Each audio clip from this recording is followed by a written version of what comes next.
Fala, galerinha do inglês, tudo beleza? Sou eu mesma, Teacher Priscila, e ao meu lado a intérprete Débora. Nós estamos juntinhos aqui no Conexão Escola e hoje, na 7ª série da EAJA, vamos estudar como as palavras se formam em língua inglesa, ou Word Building. Os tópicos da nossa aula de hoje são: número 1, formação de palavras. Número 2, afixos. E número 3, prefixos. Pessoal, nós temos várias maneiras de analisar a formação das palavras. Aqui a gente vai destacar as duas mais importantes, a fonética e a morfologia. Hoje, em especial, nós vamos estudar a morfologia. Na fonética, a gente analisa as palavras dividindo-as por unidades sonoras, chamadas sílabas. E na morfologia, nós analisamos as palavras dividindo-as por unidades de sentido chamadas morfemas. Hoje, nós vamos estudar os morfemas mais importantes, formadores de substantivos, adjetivos e verbos. Alguns morfemas são básicos e muito importantes para que a gente possa compreender melhor as palavras e ter uma boa leitura. Então, hoje, a gente vai reconhecer os morfemas e os morfemas que nós iremos estudar se chamam afixos. Os afixos, ou em inglês, affixes, são classificados em prefixos e sufixos. Eu vou dar exemplos no português para vocês. Eu tenho um adjetivo nacional.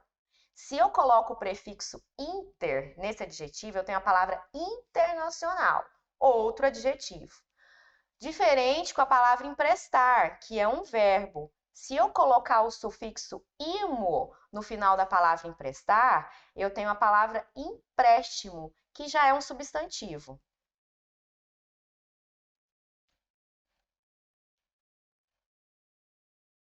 Aprender o significado dos afixes ajuda na construção de um bom vocabulário e é fundamental em qualquer língua. Uma coisa muito importante que você tem que aprender é que os prefixos e sufixos, eles têm sentido próprio. O que são prefixos e sufixos? Um prefixo é um afixo que a gente coloca antes da palavra base. E um sufixo é um afixo que a gente coloca no final da palavra. Hoje, a gente vai estudar os prefixos, mas eu vou dar um exemplo aqui para vocês. A palavra selfish, que significa egoísta e é um adjetivo.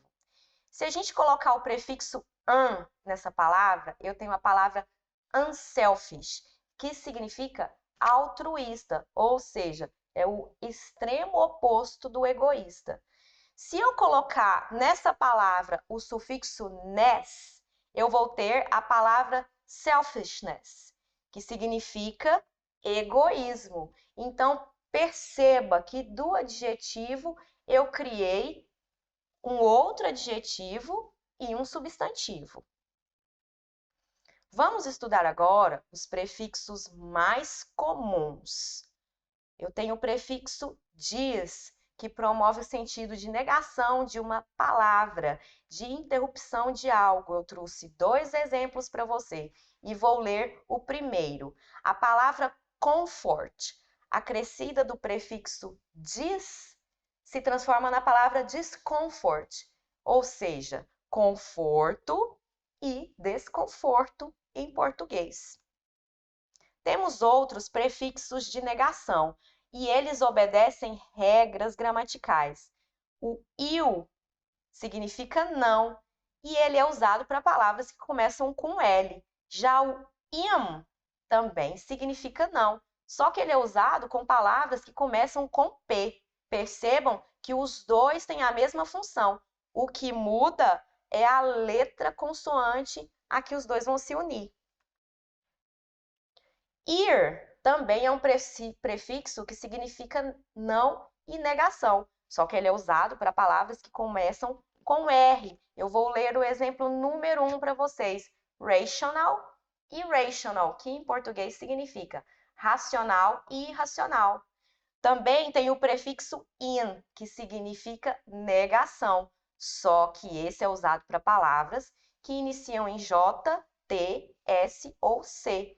Vou ler o exemplo número 1 para vocês. Justice, injustice, que em português significa justiça e injustiça. Tenho também, gente, para negação, mais dois prefixos, o an e o non.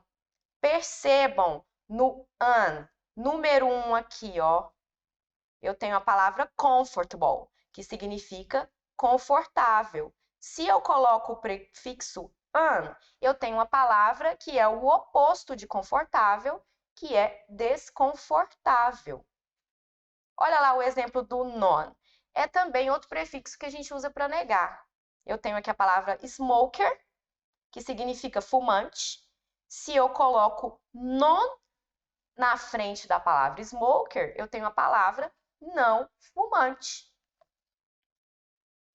Olha só, gente, eu tenho o prefixo over, que expressa a ideia de em excesso, de exagero. Número 1, eu tenho a palavra weight, que significa peso. Juntando a ela o prefixo over, eu tenho a palavra overweight, que significa sobrepeso, excesso de peso.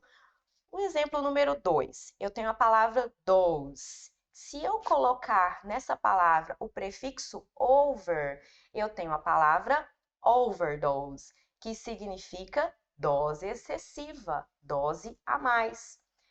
No exemplo número 3, eu tenho a palavra charge. Se eu acrescentar o prefixo over, eu tenho a palavra overcharge, que em português significam, respectivamente, carga e sobrecarga.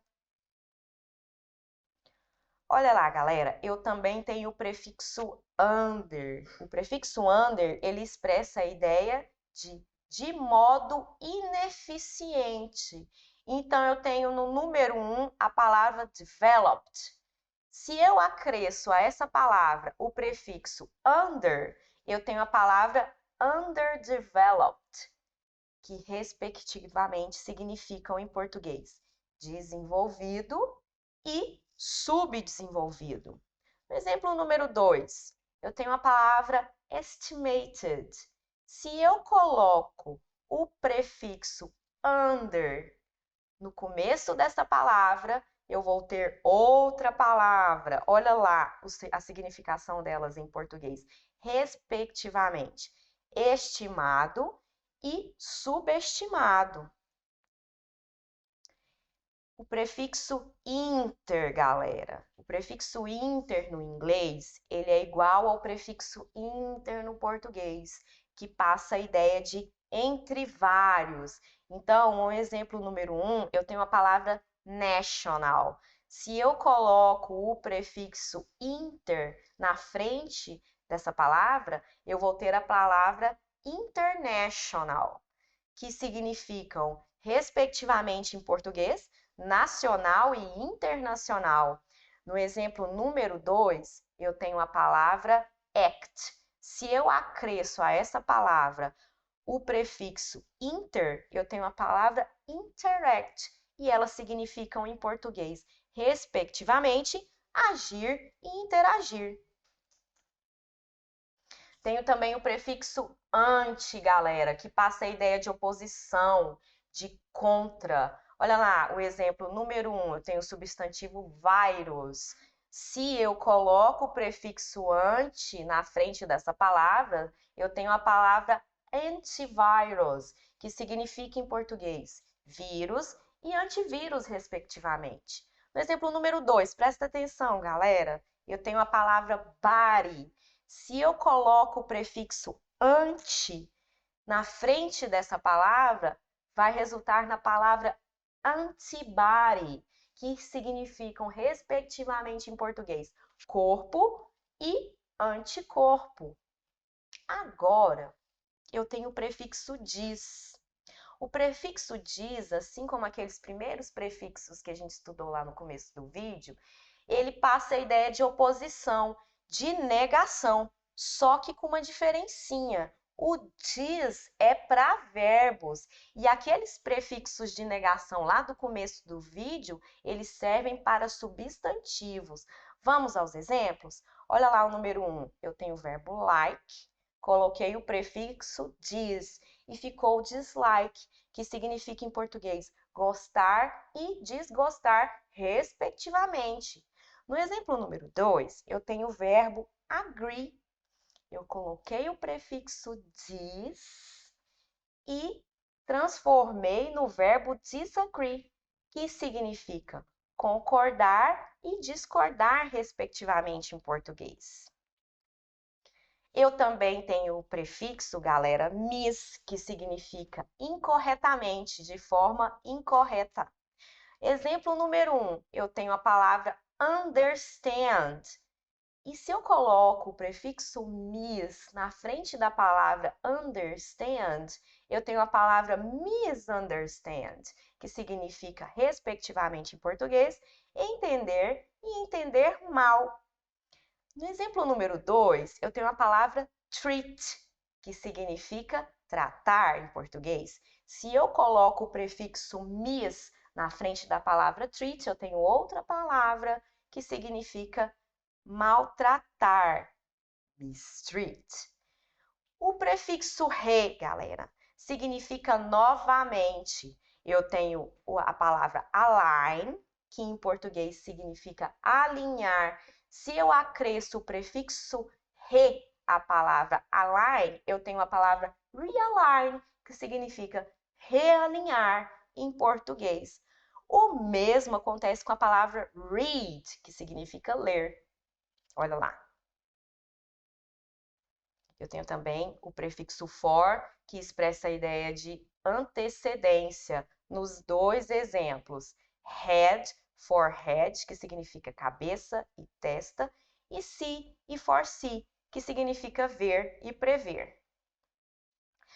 Pessoal, essa foi a nossa aula de hoje. O que nós estudamos? Conceito de sílaba, conceito de morfema, afixos, definição de sufixos e prefixos e o estudo dos prefixos. Esse foi o nosso objetivo de aprendizagem de hoje. Espero que vocês tenham gostado. Kisses, bye bye! A Secretaria Municipal de Educação de Goiânia está com matrículas abertas para a educação de adolescentes, jovens e adultos no período noturno. São diversas vagas da 1ª à 8ª série, uma excelente oportunidade para você que tem mais de 15 anos de idade e ainda não concluiu o ensino fundamental. Durante o período da pandemia, você pode acompanhar as aulas diretamente da sua casa, contando com a ajuda de professores altamente qualificados, prontos para te auxiliar. Tudo isso de forma totalmente pública e gratuita. Para saber mais, acesse a página abaixo ou procure a escola com a modalidade EAJA mais próxima da sua casa. Contamos com sua presença.